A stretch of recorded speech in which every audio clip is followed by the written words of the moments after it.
Assalamualaikum warahmatullahi wabarakatuh. Perkenalkan, nama saya Lahunin Arifin Aziz dengan NIM 030212822765 dari Fakultas Teknik Pertambangan Unsri Indah Raya angkatan 2022. Di sini saya akan menjelaskan tentang materi petunjuk teknis keselamatan bahan peledak dan peledakan. Yang pertamanya yaitu keselamatan kerja. Keselamatan kerja adalah suatu usaha untuk melaksanakan pekerjaan tanpa mengakibatkan kecelakaan. Dengan demikian, setiap personil di dalam suatu lingkungan kerja harus membuat suasana kerja atau lingkungan kerja yang aman dan bebas dari segala macam bahaya. Tujuan dari keselamatan kerja ini ialah untuk mencegah agar setiap karyawan atau pekerja tidak mengalami kecelakaan di lapangan kerja. Selanjutnya yaitu warna dan bentuk rambu. Yang pertama itu tanda peringatan, berbentuk umum yaitu segitiga dengan warna dasar kuning atau oranye, dan untuk warna gambar dengan garis hitam merupakan simbol untuk menunjukkan bahaya. Yang kedua, tanda peringatan, bentuk umumnya yaitu lingkaran dengan warna dasar biru, dan untuk warna gambar dengan putih yang merupakan simbol instruksi keselamatan. Yang ketiga, rambu larangan. Bentuk umumnya adalah lingkaran dengan dasar putih dan dikelilingi dengan garis berwarna merah, serta gambar utama putih. Yang keempat, tanda bahaya atau kebakaran. Bentuk umumnya adalah segi empat dengan warna dasar merah dan untuk gambar berwarna putih. Yang kelima yaitu emergency dan direction sign. Bentuk umumnya adalah segi empat dengan warna dasar hijau dan untuk gambar utama adalah putih. Pentingnya keselamatan kerja. Sangat penting dan dilaksanakan antara lain untuk menyelamatkan kerja dari penderitaan sakit atau kecacatan ketika waktu dan kehilangan pemasukan uang. Yang kedua, menyelamatkan keluarga dari kesedihan atau kesusahan, kehilangan, dan masa depan yang tidak menentu.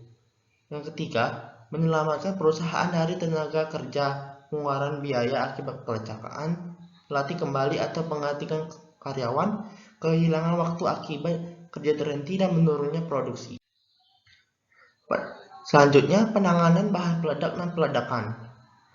Di sini dijelaskan gudang bahan peledakan harus disimpan pada gudang khusus untuk bahan peledak yang memiliki persyaratan yang telah ditetapkan oleh pemerintah, meliputi perizinan, persyaratan fisik gudang, jenis-jenis gudang, bahan peledakan, jarak aman dari fasilitas umum, dan tata cara menyimpan bahan peledak dalam gudang. Kedua, izin bahan peledak. Keputusan Menteri Pertambangan Energi nomor 555-26-M.PE-1995 tanggal 22 Mei 1955 tentang keselamatan dan kesehatan kerja pertambangan umum bab 2 tentang bahan peledak dan peledakan bagian pertama tentang bahan gudang peledakan. Yang kedua yaitu izin gudang bahan peledakan. Dari keputusan Menteri, yang pertama, bahan peledak yang disimpan di tambang hanya pada gudang yang telah mempunyai izin dengan kapasitas tertentu. Yang kedua, bahan peledak yang digunakan untuk kegiatan lain harus mendapatkan persetujuan dari Kepala Pelaksanaan Inspeksi Tambang. Persyaratan gudang peledakan di permukaan tanah.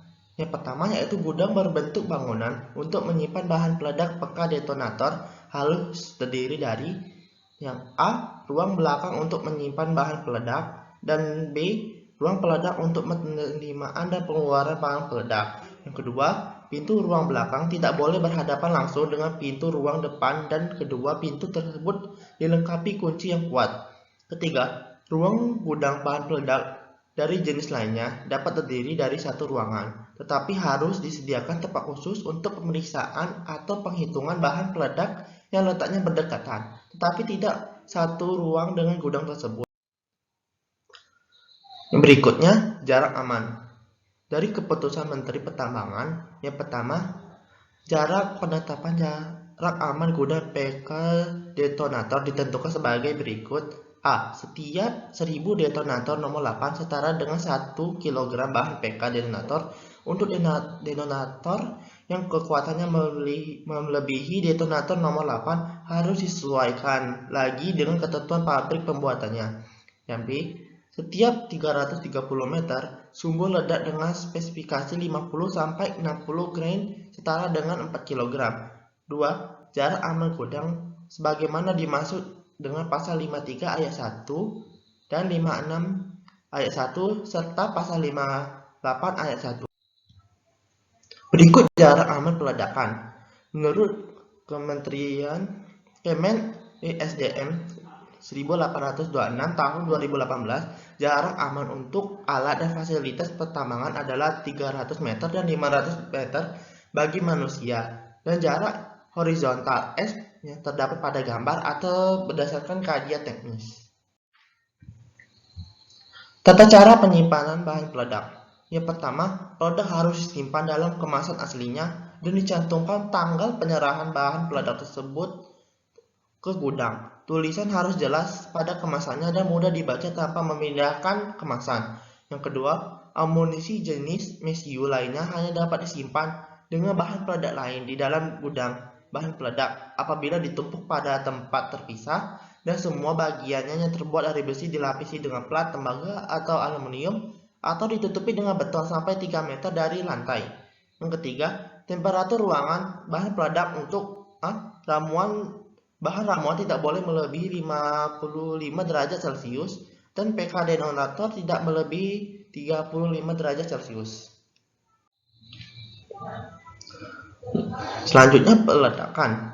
A. Peraturan pelaksanaan bahan peledakan sesuai dengan keputusan Menteri. Yang pertama, Kepala Pelaksanaan Inspeksi Tambang mengeluarkan petunjuk teknis untuk mengatur pelaksanaan pekerjaan peledakan di tambang. Kedua, Kepala Teknik Tambang harus membuat peraturan perusahaan untuk mengatur pelaksanaan pekerjaan peledakan di tambang sebagaimana dimaksudkan pada dalam ayat 1. Yang B. Peralatan dan bahan-bahan. Yang pertama, pada setiap tambang yang menggunakan bahan peledak harus tersedia bahan dan bahan yang diperlukan agar pekerjaan peledakan dapat berjalan dengan sempurna. Yang kedua, setiap mesin di tambang harus dilengkapi dengan engkol atau kunci yang dapat dilepas sehingga tanpa peralatan tersebut mesin peledak tidak dapat digunakan. Sekian materi yang dapat saya sampaikan. Mohon maaf bila ada kata-kata saya yang kurang dan kepada Allah saya mohon ampun. Wabillahi taufiq wal hidayah. Wassalamualaikum warahmatullahi wabarakatuh.